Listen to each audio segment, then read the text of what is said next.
साथियों, आप सभी को सुबह सुबह की सादर जय भीम। गुड जय भीम मॉर्निंग। गुड जय भीम। मेरे भाइयों बहनों, मेरे दोस्तों, मेरे पिता तुल्य बुजुर्गों, मेरी माताओं, मेरी बहनों, आप सभी को आपके भैया जी नवाब सतपाल तौर की तरफ से सादर जय भीम। सुबह सुबह की जय भीम। देखिए, रात को मैंने समय दिया था कि मैं लाइव फेसबुक पर दूंगा। 9 बजे का टाइम दिया गया था, लेकिन किसी कारणवश मैं लाइव नहीं आ पाया। काफी व्यस्तता रही और अब इस वक्त में सही समय है कि आप भी मुझे सुन सके और मैं आपके सामने उन बातों को रख सकूं जो रखना चाहता हूं। ये जो गोदी मीडिया है, इस गोदी मीडिया का काम है पैसे लेकर के खबर चलाना। ये गोदी मीडिया बिक चुका है। ये गोदी मीडिया बीजेपी समर्थित लोगों की खबरें चलाता है और पैसे लेकर के खबरें चलाता है। सीधी सी बात है कि अपनी मेहनत की कमाई है। हम अपनी मेहनत की कमाई को इन गोदी मीडिया वालों को नहीं बांट सकते, खैरात के रूप में नहीं बांट सकते। हमने बड़ी मेहनत करके पैसा कमाया है, जो अपने समाज में लगाया है और लगा रहे हैं। और ऐसे में यदि हम इन गोदी मीडिया को अगर टुकड़े डाल देंगे तो फिर ये गोदी मीडिया वाले हमारी बातों को चलाना शुरू कर देंगे। लेकिन हमारा मुख्य उद्देश्य वो नहीं है। हमारा मुख्य उद्देश्य है हमारे बहुजन समाज को जागरूक करना और उसी बात को कड़ी को आगे बढ़ाते हुए यदि आप इस पक्ष को ना सुने तो ये नवाब सतपाल तंवर के साथ नाइंसाफी होगी। मीडिया मेरी बात को नहीं बता रहा है, नहीं चला रहा है, क्योंकि मैं बिकाऊ नहीं हूं। ये नाइंसाफी होगी मेरे साथ। सबसे अच्छा माध्यम सोशल मीडिया है जो मैं अपनी बात को रख पा रहा हूं।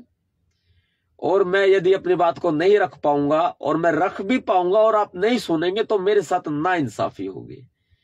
मेरा पक्ष भी जरूर सुने। ये जो हाथरस में सूरजपाल उर्फ भोले बाबा ने एक कार्यक्रम बुलाया था, सत्संग बुलाया था, उसमें जो भीड़ आई थी, उस भीड़ में से 121 लोग हमारे बीच नहीं रहे। सबसे पहले तो मैं नवाब सतपाल तंवर अपने नम आंखों से उन 121 लोगों को श्रद्धांजलि अर्पित करता हूं और उनके परिजनों को सांत्वना देता हूं और ये भरोसा दिलाता हूं कि इस दुख की घड़ी में भीम सेना सदैव आपके साथ खड़ी है, कंधे से कंधा मिलाकर। और आपको न्याय दिलाने के लिए, आपको मुआवजा दिलाने के लिए भी भीम सेना भरसक प्रयास कर रही है। जो लोग घायल हैं उनके लिए भी सरकार से हम अपील करते हैं, आर्थिक तौर पर उन्हें सक्षम बनाने के लिए 50 लाख रुपए मुआवजा दिया जाए। और जो लोग इस दुनिया में नहीं हैं उनके परिजनों को कम से कम 1 करोड़ रुपए एक परिवार को दिया जाए। ये मेरी शासन से पुरजोर मांग है। और घायलों के लिए प्रकृति से मेरी प्रार्थना है कि उनको जल्दी से जल्दी स्वस्थ करे और जो लोग इस दुनिया में नहीं रहे उनको अपने शीर्ष चरणों में स्थान दे, परिजनों को दुख सहने की शक्ति प्रदान करे। ऐसा मेरा मानना है। फिर बात आ जाती है कि इसमें गलती क्या थी, मतलब इसमें गलत कौन है। मैं अपना पक्ष रखूंगा, मेरा पक्ष भी जरूर सुनिएगा भाई, नहीं तो मेरे साथ नाइंसाफी होगी। क्योंकि मेरा यह मानना है कि इस पूरे प्रकरण के पीछे बाबा सूरजपाल जाटव उर्फ भोले बाबा गलत है या फिर गोरखनाथ वाले बाबा गलत है। अब मुझे बताओ, एक व्यक्ति, मैं पाखंडवाद को बढ़ावा नहीं देता लेकिन पाखंडवाद का पुरजोर विरोधी हूं। लेकिन एक बात कहूंगा, यदि हम आप लोग किसी व्यक्ति को मौका देंगे कि आओ हमें लूट लो, तो फिर ऐसे में उस व्यक्ति की क्या गलती है? वह गलत है, प्रॉपर गलत है, उसको सजा मिलनी चाहिए। मैं ये कहना चाहता हूं कि फिर भी सरकार का काम है, परमिशन देना सरकार का काम है, व्यवस्था करना, चाहे अयोध्या हो या कोई अन्य जगह हो, जब सरकार व्यवस्था करती है। और सबसे बड़ी बात है कि भारत में हिंदू धर्म, मुस्लिम धर्म, ईसाई धर्म, जैन धर्म, सिख धर्म, बौद्ध धर्म, इन सब का मैं सम्मान करते हुए, सब धर्मों का सम्मान करते हुए, मैं एक बात सरकार से जरूर पूछना चाहता हूं। जब भी कोई धार्मिक आयोजन होता है तो ऐसे में सरकार विशेष तौर पर प्रावधान करती है और बिना अनुमति लिए किसी कार्यक्रम को होने नहीं देती है। निश्चय ही इस कार्यक्रम सत्संग के लिए भी अनुमति दी गई थी और इस अनुमति में बेशक से कम लोगों की अनुमति दी गई थी, ज्यादा लोग आ गए, वो एक प्रशासनिक जांच का विषय हो सकता है।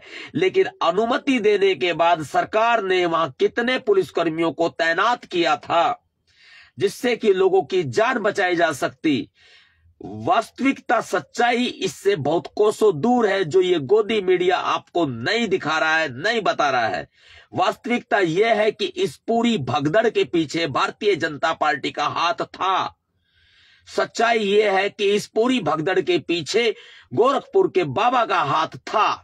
सच्चाई तो यह है कि इस पूरे भगदड़ के पीछे उत्तर प्रदेश के माननीय मुख्यमंत्री की कहीं ना कहीं साजिश की बू आती है, जिसकी जांच की जानी बहुत ही आवश्यक है।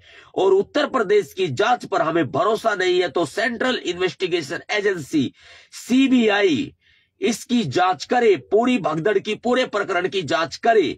अगर सीबीआई जांच नहीं कराई जाती है तो 121 जो लोग हैं इस दुनिया में नहीं है, उनके साथ इंसाफ नहीं होगा, उनके साथ अन्याय होगा, उनके रोते बिलखते परिवार के साथ अन्याय होगा।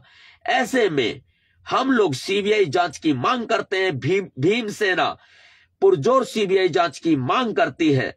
और अगर बाबा दोषी है तो बाबा को जेल में डाला जाए। बाबा कोई भी हो सकता है, बाबा हाथरस वाला हो तो उसको भी जेल में डाला जाए, और बाबा गोरखपुर वाला हो तो उसको भी जेल में डाला जाए।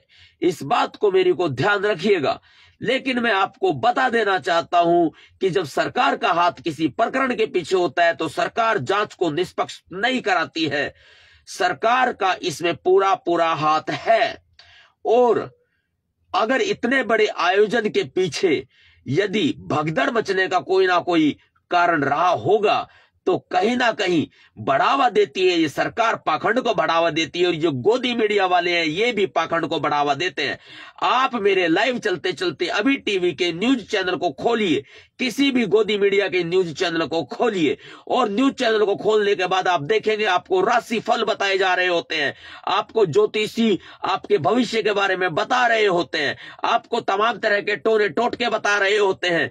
तमाम तरह के आपके माइंड को हाईजैक करने के लिए भारतीय जनता पार्टी ने जो प्लान कर रखा है उसमें एक बहुत प्रमुख प्लान ये बाबाओं का भी है। अब अगर बाबा फेल हो गया, वो कौन सा बाबा फेल हो गया? वो आसाराम बाबा फेल हो गया, वो राम रहीम बाबा फेल हो गया, वो निर्मल बाबा फेल हो गया। ये बीजेपी के एजेंट हुआ करते थे, लेकिन बीजेपी ने इनसे काम निकाल करके अब सूरजपाल जाटव बाबा को मोहरा बना लिया है। उसकी जाति जाटव है, इसलिए उनको ज्यादा से ज्यादा फंसाने की कोशिश ये सब करेंगे। ये मीडिया भी करेगी, ये सरकार भी करेगी। बाबा के पास करोड़ों अरबों रुपए की अखूत संपत्ति, ये संपत्ति देने वाला कौन है? ये संपत्ति देने वाली भारतीय जनता पार्टी है। भारतीय जनता पार्टी ने इस संपत्ति को दिया है, भारतीय जनता पार्टी ने ब्लैक मनी को दिया है, भारतीय जनता पार्टी ने बाबा को ब्लैक मनी दी है। ये बहुत बड़े खुलासे मैं आपके सामने कर रहा हूं, इसका पूरा रिकॉर्ड उठा करके देख लो। सरकार ने, बीजेपी ने तो बाबा रामदेव को धन्ना सेठ बना दिया, करोड़पति बना दिया, व्यापारी बना दिया। सच्चाई यह है, और ये बहुत बड़ी कड़वी सच्चाई है। इस बाबा को भी करोड़ों अरबों रुपए की अखूत संपत्ति देने वाली भी भारतीय जनता पार्टी ही है। इस बाबा को खड़ा करने वाली भी भारतीय जनता पार्टी ही है। इस बाबा को आगे बढ़ाने वाली भारतीय जनता पार्टी है। इस पाखंड को फैलाने वाली भारतीय जनता पार्टी है। हिंदू मुस्लिम करने वाली भारतीय जनता पार्टी है। जाटवों का दमन करने वाली भारतीय जनता पार्टी है। दलितों का दमन करने वाली भारतीय जनता पार्टी है। आदिवासियों का दमन करने वाली भारतीय जनता पार्टी है। मुसलमानों का, ईसाइयों का, जैनों का, सिखों का, बौद्धों का दमन करने वाली, पारसियों का दमन करने वाली भारतीय जनता पार्टी है। महिलाओं का दमन करने वाली भारतीय जनता पार्टी है। किसानों का दमन करने वाली भारतीय जनता पार्टी है। गरीबों का दमन करने वाली भारतीय जनता पार्टी है। इन बाबाओं को, इन ढोंगी बाबाओं को बढ़ावा देने वाली भारतीय जनता पार्टी है। लेकिन ये बाबा जाटव है, इसलिए इस बाबा को ज्यादा टारगेट किया जा रहा है। ये बाबा काम नहीं आया। उत्तर प्रदेश में लोकसभा 2024 के चुनाव में उत्तर प्रदेश के बिल्कुल संतोषजनक परिणाम भारतीय जनता पार्टी के लिए नहीं आए, तभी बीजेपी ने ये भगदड़ मचवाई और इस बाबा को मोहरा बनाया। इस बाबा से मौखिक डील बीजेपी ने और मुख्यमंत्री ने और केंद्रीय बीजेपी के नेतृत्व ने मौखिक डील की थी इस बाबा से कि उत्तर प्रदेश में तुम हमारे लिए वोटों का इंतजाम करो। ये मौखिक डील की थी बीजेपी ने इस बाबा से कि तुम जो है अपने भक्तों को बोलो बीजेपी को वोट डाले, लेकिन ये चल नहीं पाई। बीजेपी फेल हो गई, परिणाम फेल आए, बीजेपी परीक्षा में फेल हो गई। इसलिए इस बाबा की बलि चढ़ाने की बीजेपी ने, मुख्यमंत्री ने ठान ली और अब इस बाबा की बलि चढ़ाई जा रही है क्योंकि ये जाटव है। मैं उसका पक्ष नहीं ले रहा। बाबा गलत है, बिल्कुल गलत है, 100% गलत है। पाखंडवाद फैलाता तो भी गलत है, हर तरह से गलत है। लोगों को बहकाता इस तरह से भी गलत है। मैं मानता हूं गलत है, लेकिन एक पक्ष को सजा देना न्याय नहीं होगा। सजा दोनों पक्षों को होनी चाहिए। गोरखपुर के बाबा को भी और हाथरस के बाबा को भी, दोनों बाबा को सजा होनी चाहिए। सबसे ज्यादा दोषी, हाथरस के बाबा से ज्यादा दोषी गोरखपुर का बाबा है। ये नवाब सतपाल तंवर भीमसेना प्रमुख की पुरजोर मांग है और भीमसेना की प्रबल मांग है। एक बात और कहना चाहता हूं मैं आपको, इन बाबाओं को चवन्नी भी मत दो।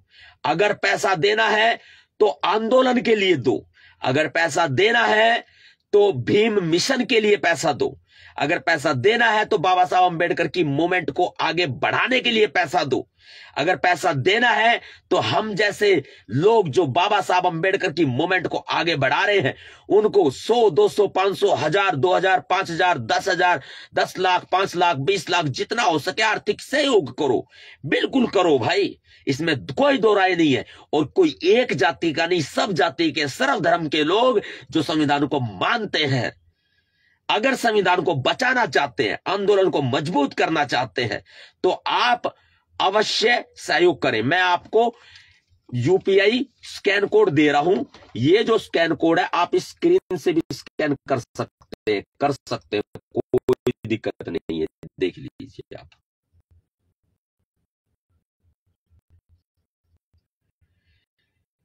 देख लीजिए, इस पर सिर्फ फोन पे लिखा है, सिर्फ फोन पे नहीं है, फोन पे पेटीएम सब है, गूगल पे, फोन पे, पेटीएम, यूपीआई सब है।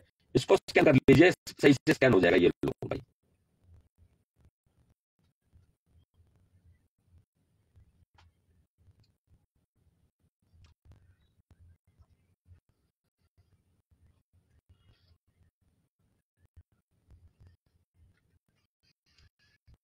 इस पर फोन पे लिखा है, लेकिन सिर्फ फोन पे नहीं है, गूगल पे, फोन पे, पेटीएम, सब यूपीआई, अमेजन पे सब हो जाएगा।